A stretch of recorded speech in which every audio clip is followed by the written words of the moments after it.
பத்திரிகையாளர்களின் பாராட்டு மழையில் ஃபயர் பிப்ரவரி 14 முதல் உலகெங்கும் உங்கள் அபிமான திரையரங்குகளில்.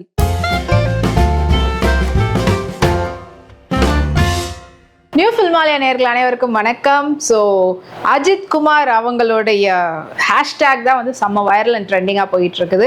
ஏன்னா இப்போ தான் அவருடைய நடிப்பில் விடாமுயற்சி திரைப்படம் ஆஃப்டர் 2 years ரிலீஸ் ஆகி அவருடைய ஃபேன்ஸை வந்து திருப்திகரப்படுத்திடுச்சு. பட் பொதுமக்களிடையே வந்து ஒரு மிக்ஸ்டான ஒரு ரிவ்யூஸ் தான் இப்போ நம்ம வந்து கேட்டுட்ருக்கோம். பட் ஸ்டில் அஜித் குமாரோடைய லுக்கு பற்றி தான் இப்போ எல்லாருமே டாக் ஆஃப் த டவுனாக இருக்குது. ஏன்னா விடாமுயற்சியே பார்த்தீங்கன்னா 2 விதமான அஜித் குமார் நம்ம வந்து பார்க்க முடியும். அஃப்கோர்ஸ் டிஃப்ரெண்ட் வேரியேஷனில் இருப்பாங்க. பட் அந்த சாங்காக இருக்கட்டும் எல்லாத்துலேயும் வந்துட்டு அப்படி ஒரு வெயிட் ரிடக்ஷன் பண்ணி ஒரு செம்மையாக அப்படி இருக்கக்கூடிய அஜித்தை வந்து பார்த்துருப்போம். அண்ட் அதுக்கான முக்கியமான காரணம் வந்து பார்த்தீங்கன்னா குட் பேட் அக்லி அப்படின்றது தான் கேள்விப்பட்ட விஷயமா இருக்குது. ஏன்னா குட் பேட் அக்லி திரைப்படத்துக்காக அவர் வந்து வெயிட் லாஸ் பண்ணியிருக்கிறாரு. அஃப்கோர்ஸ் எஸ், அவருடைய அந்த ரேசிங்காகவும் அவர் வந்து கொஞ்சம் வெயிட் லாஸ் பண்ண வேண்டியதாக இருந்தது. அதே சமயத்தில் இந்த குட் பேட் அக்லினுடைய ஸ்கிரிப்டுக்கு தேவைப்படக்கூடிய வெயிட் லாஸும் அதோட சேர்ந்தபடியே அவர் வந்து கொஞ்சம் எக்ஸ்ட்ராவே பண்ணியிருக்கிறாரு. அதனுடைய பிரதிபலிப்பை தான் நம்ம வந்து சவாதிகா சாங்ல வந்து பார்த்தோம். ஸோ ஒரு பாட்டுக்கே அப்படி இருக்குன்னா த்ரூ அவுட் த மூவி இவர் வந்து இப்படி ஒரு சாமோட செம்ம ஹேண்ட்ஸமோட வெயிட் லாஸ் பண்ணி இருக்கக்கூடிய, அஃப்கோர்ஸ் எப்பவுமே அவர் வந்து சாம் அண்ட் ஹேண்ட்ஸம் தான், அதை தாண்டி இன்னும் கொஞ்சம் பழைய அஜித் அவர்களுடைய லுக்கில் கொஞ்சம் பார்க்குறோம் அப்படின்ற ஒரு ஃபீலும் வந்து சூப்பரான விஷயம். அதுதான் வந்து குட் பேட் அக்லியில் பார்க்க போகிறோம். ஸோ குட் பேட் அக்லினுடைய ஸ்கிரிப்ட் ஆக்சுவலி ஆதிக் ரவிச்சந்திரன் வந்து நேர்கொண்ட பார்வை வந்து டைரக்ட் பண்ணிட்டு இருக்கும்போது, அந்த படம் போயிட்டு இருக்கும்போது, ஷூட்டிங் போயிட்டு இருக்கும்போதே போய் ஸ்கிரிப்டை வந்து நரேட் பண்ணியிருக்கிறாரு. பட் அன்ஃபார்ச்சுனேட்லி அவர் அந்த சமயத்தில் பண்ண திரைப்படம் த்ரிஷா இல்லைனா நயன்தாரா, ஸோ இந்த படத்தினால கொஞ்சம் போயிட்டு இன்னும் 2-3 படம் அதுக்கப்புறமா வந்து பார்த்திங்கன்னா சிம்பு வச்சியும் AAA, அதாவது அன்பானவன், அசராதவன், அடங்காதவன், அந்த படமும் அவருக்கு அந்தளவுக்கு கை கொடுக்கல. ஸோ அதனாலையும் அவரால் அடுத்து டேக் ஆஃப் பண்ணுறதுக்கு கொஞ்சம் வரனால இன்னும் ஒரு படம் பண்ணிவிட்டு அதுக்கப்புறமா நம்ம வந்து டெஃபினெட்லி இந்த ஸ்கிரிப்டை வந்து பண்ணலாம் அப்படின்னு அஜித் குமார் அவர்கள் அப்போவே வந்து ப்ராமிஸ் பண்ணியிருக்கிறாரு. ஸோ அந்த ப்ராமிஸை தான் இப்போ வரைக்கும் கீப் அப் பண்ணியிருக்கிறாருன்னு சொல்லணும். அதே போல் அதுக்கப்புறமா வெளிவந்து ஆதிக் ரவிச்சந்திரன் வந்து பார்த்திங்கன்னா மார்க் ஆண்டனி வரைக்கும் சூப்பரான ஹிட்டை வந்து கொடுத்ததுக்கு அப்புறமா அண்ட் அதுக்கப்புறமா குட் பேட் அக்லின்றதை எடுக்கிறாங்க. ஸோ ஐ திங்க் இது அவருடைய 5வது திரைப்படம் ஆஸ் எ டைரக்டரா. ஸோ 4 படத்துக்கு அப்புறமா 5வது படமே வந்து ஒரு சூப்பராக இருக்கக்கூடிய, இப்போ தமிழ் சினிமாவில் நம்ம வந்து சொல்லணுன்னா அஃப்கோர்ஸ் எல்லாரும் சொல்லக்கூடியது வந்து பார்த்தீங்கன்னா விஜய், அஜித் இப்படி தான் சொல்லுவாங்க. அப்படிப்பட்ட ஒரு சூப்பர் ஸ்டார்ஸாக இருக்கிறவங்கள ஒருத்தர் வந்து டைரக்ட் பண்ணுறாருன்றது ஒரு பெரிய விஷயம். அண்ட் அது வந்து இப்போ அவருக்கு சாத்தியமாகி இருக்குது. இதில் இன்னொரு சூப்பரான விஷயம்னு பார்த்தீங்கன்னா படத்தினுடைய producer Mythri movie makers, yes Pushpa படத்தினுடைய ப்ரொடியூசர்ஸ், அவங்க வந்து தெலுங்குல தான் இது வரைக்கும் ப்ரொடியூஸ் பண்ணியிருக்கிறாங்க. ஃபர்ஸ்ட் டைம் இன் தமிழ் வந்து குட் பேட் அக்லி மூலயமா தான் தமிழ் இண்டஸ்ட்ரிக்கு அறிமுகமாகறாங்க. இது வந்து தமிழில் ஃபர்ஸ்ட் மட்டும்தான் எடுக்கிற மாதிரி இருந்தது குட் பேட் அக்லி. பட் இவங்களும் வந்து கம்பைன் ஆகிறதுனால ஆஸ் அ ப்ரொடியூசராக படத்தை வந்து ஆதிக் ரவிச்சந்திரன் டியூவலாகவே பைலிங்குவலாகவே நம்ம வந்து பண்ணலாம் அப்படின்னு சொல்லிட்டு தமிழ் அண்ட் தெலுங்கு 2த்துலேயுமே வந்து இந்த படத்தை வந்து ஷூட் பண்ணுறாங்களாம். ஸோ அதுக்கேற்ற மாதிரியான வேலைகளும் வந்து பரபரப்பாக பண்ணிக்கிட்டு இருக்கிறாங்க. அண்ட் இந்த படத்தில் முக்கியமான கதாபாத்திரத்தில் அஜித் குமார் அவர்கள் இருக்கிறாங்க. அவங்க எல்லாமே அகெயின் த்ரிஷா அவர்கள் விடாமுயற்சியில் பார்த்தோம். அண்ட் இப்போ வந்து த்ரிஷா மற்றும் அஜித் அவர்களுடைய 6வது முறை இணைகிறாங்க இந்த குட் பேட் அக்லியில். இதுக்கு முன்னாடி அப்புறமா மங்காத்தா, என்னை அறிந்தால், அப்புறமா இப்போ விடாமுயற்சி அண்ட் இப்போ வந்து பார்த்தீங்கன்னா குட் பேட் அக்லிலையும் அவங்க இணைஞ்சிருக்கிறாங்க. இவங்க இல்லாமல் இந்த படத்தில் என்ன முக்கியமான கதாபாத்திரத்தில் ஷைம் டாம் சாக்கோ மலையாள ஆக்டர், அதுக்கப்புறமா இவங்க சுனில் தெலுங்கு ஆக்டர், அவரும் வந்து இதில் ரொம்ப ஒரு முக்கியமான ஒரு கதாபாத்திரம். அண்ட் ஆதிக் ரவிச்சந்திரனோட அவர் கம்பைன் ஆகிருக்கிறது செகண்ட் டைம். ஏன்னா மார்க் ஆண்டனிலேயே நம்ம பார்த்துருப்போம், அவர் ஆல்ரெடி நடிச்சிருக்கிறாரு. ஸோ டைரக்டரோட இப்போ செகண்ட் டைம் வந்து கம்பைன் ஆகிருக்கிறாரு சுனில். அண்ட் சுனில் மட்டும் இல்லாமல் இந்த படத்தில் பிரசன்னா, பிரபு, யோகி பாபு அண்ட் அர்ஜுன் தாஸ் இவங்கெல்லாம் வந்து முக்கியமான கதாபாத்திரத்தில் நடிக்கிறாங்களாம். ஒரு பெரிய ஸ்டார் காஸ்டிங்கே இருக்கிறாங்க தெரியுது. அண்ட் அது மட்டும் இல்லாமல் படத்தினுடைய music director G V Prakash. So G V பிரகாஷுக்கும் அண்ட் அஜித் குமார் அவங்களுடைய காம்பினேஷன் அப்படின்னு சொல்லணும்னு பார்த்துக்கினா அஃப்கோர்ஸ் டெஃபினெட்லி இது வந்து ஒரு சூப்பர் காம்போன்னு சொல்லலாம். அஜித் அவர்களுக்கு ஜிவி போட்ட பாடல்கள் எல்லாமே சூப்பர் டூப்பர் ஹிட்டு. அதே ஆக்டர் பக்கம் நம்ம பேசும்போது, அதே போல் இந்த பக்கம் பார்த்தோன்னா அஜித் அவர்களோட எப்படி வந்து ஜிவிக்கு வந்து சூப்பரான ஒரு சக்ஸஸ்ஃபுல்லான ஒரு காம்போ அப்படின்னு சொல்கிறோமோ, அதே போல தான் ஆதிக் ரவிச்சந்திரனுக்கும் ஜிவி பிரகாஷ்க்கும் ஒரு சக்ஸஸ்ஃபுல்லான காம்போ. த்ரிஷா இல்லை நயன்தாராவாக இருக்கட்டும், இல்லைனா வந்து இப்போ வந்து மார்க் ஆண்டனியாக இருக்கட்டும், எல்லாத்துலேயுமே வந்துட்டு அவங்களுடைய மியூசிக் வந்து சூப்பர் சக்ஸஸ்ஃபுல்லாக இருந்திருக்குது.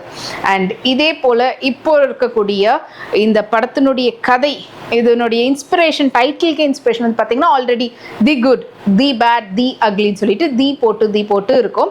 அதனுடைய இன்ஸ்பிரேஷனை வச்சு தான் இந்த டைட்டில் வந்து குட் பேட் அக்லின்னு சொல்லி வச்சுருக்காங்க GBU ஷார்ட்கட்டில். ஸோ அதை வந்து ஜிவி பிரகாஷ் அவர்கள் இப்போ ரீசெண்டாக ஒரு ட்வீட் வந்து போட்டிருந்தாரு. ஸோ என்னன்னு பார்த்தீங்கன்னா, காட் பிளஸ் யூன்றத அதனுடைய கேப்ஷனாக, ஐ மீன் சின்னதாக வந்து கொஞ்சம் போல்டாக வந்து GBU போட்டிருந்தாரு. ஸோ ஐ எம் ஆன் என்ன சொல்கிறது, ஃபிங்கர்ஸ் அப்படின்ற மாதிரி. அதாவது இப்போது அவருடைய ப்ரீவியஸ் படங்கள் எல்லாத்தையும் ஒர்க் முடிச்சுட்டு குட் பேட் அக்லிக்கு சாங்னுடைய பிஜிஎம்ஆர் சாங்காக இருக்கட்டும், இல்லைனா பிஜிஎம்னுடைய ஒர்க்கில் இறங்கியிருக்கிறாருன்னு அவருடைய அந்த ட்வீட்லேயே எல்லாரும் சொல்ல ஆரம்பிச்சிட்டாங்க.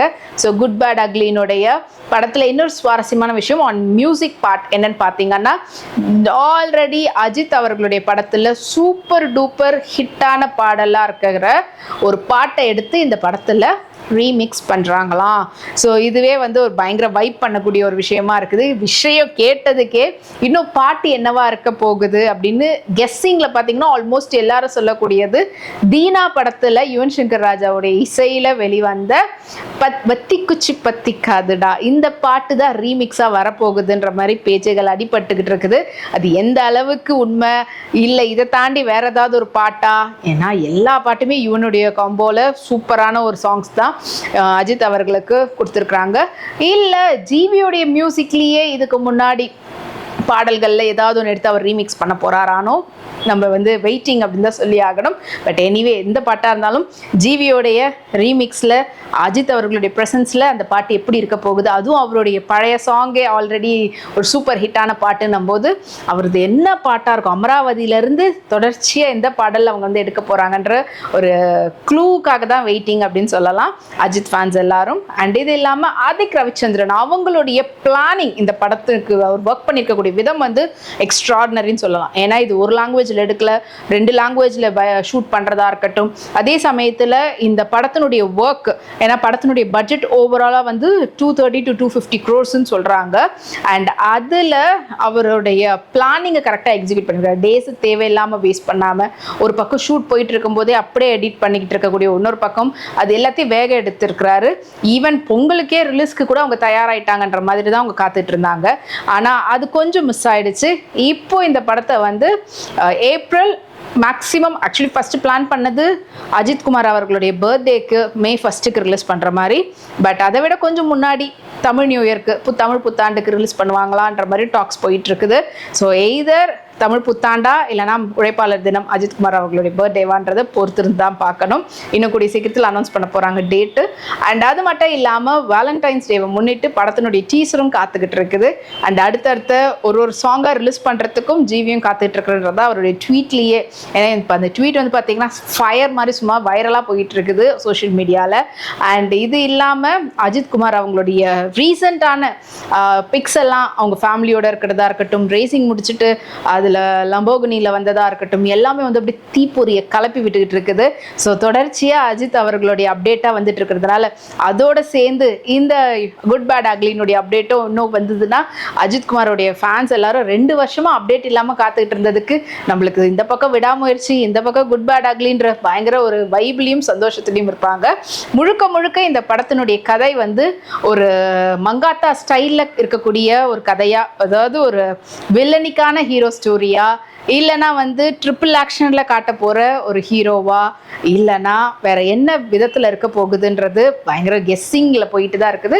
படத்தினுடைய ஷூட்டிங் ஆல்மோஸ்ட் இந்தியாவிலே தான் இன்னும் ரோடு எடுத்திருக்காங்க, ஆல்மோஸ்ட் தமிழ்நாட்டில் தான் எடுத்திருக்காங்க. அது விட்டோன்னா ஹைதராபாத் இங்கே தான் ஷூட் வந்து பண்ணியிருக்கிறாங்க. ஸோ படத்தினுடைய டப்பிங் ஒர்க்கும் ஆல்மோஸ்ட் முடிய போகுதுன்ற மாதிரியான பேச்சுக்கெல்லாம் அடிபட்டு இருக்குது. பட் எனிவே அஜித் குமாரோடைய ஃபேன்ஸுக்கு இந்த 2025 வந்துட்டு ஒரு சூப்பரான வருஷம் தான் சொல்லணும். தொடர்ச்சியாக அவருடைய படங்கள் அண்ட் அவருடைய வெற்றிகள் அதே போல் பத்மபூஷன், இந்த மாதிரி பல செய்திகள் வந்துகிட்டு இருக்குது. அண்ட் எஸ் கீப் ராக்கிங் அவருடைய 63வது திரைப்படம் தான் இந்த குட் பேட் அக்லி. அதுக்கு அடுத்தபடியாக அவருடைய 64வது திரைப்படத்தினுடைய அப்டேட் எப்போ வரப்போகுதுன்றதையும் பொறுத்திருந்து பார்ப்போம். ஸோ 2025 வந்து அஜித்குமாரோடைய ஃபேன்ஸ் எல்லாருக்கும் ஒரு சூப்பரான ஒரு வருஷம் தான். அண்ட் டெஃபினெட்லி இது வந்து கீப் கோயிங் அப்படின்ற மாதிரி தான் இருக்கணும் அஜித் அவர்களுக்கு. அண்ட் அதே சமயத்தில் அஜித் அவர்களுடைய தீவிரமான ஃபேனாக இருக்கக்கூடிய விஜயோடைய மகன் அண்ட் சஞ்சய் அவங்களுடைய படத்தினுடைய அப்டேட்டும் வெளிவந்திருந்தது ரீசெண்டாக, சுதீப் கிஷனை வச்சு அவங்க எடுக்கிறதா.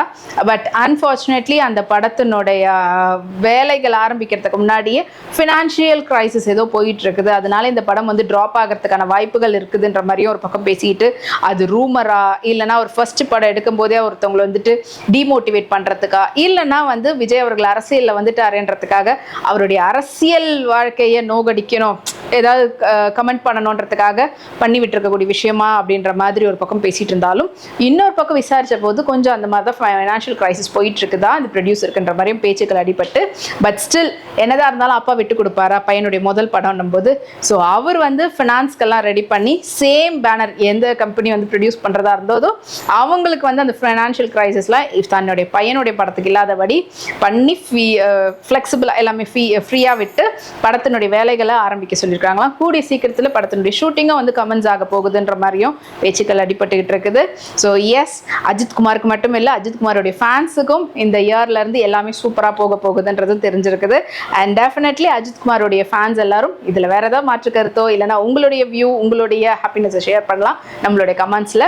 அண்ட் இந்த வீடியோ உங்களுக்கு வந்து பிடிச்சிருந்ததுன்னா லைக் பண்ணுங்கள், ஃப்ரெண்ட்ஸ் அண்ட் ஃபேமிலிஸோட ஷேர் பண்ணுங்கள், மறக்காமல் நம்மளுடைய நியூ ஃபில்மாலயா சேனலை சப்ஸ்கிரைப் பண்ணுங்கள். Take care and bye. இந்த வீடியோ உங்களுக்கு பிடிச்சிருந்தா லைக் பண்ணுங்க, கமெண்ட் பண்ணுங்க, ஷேர் பண்ணுங்க, சப்ஸ்கிரைப் பண்ணுங்க.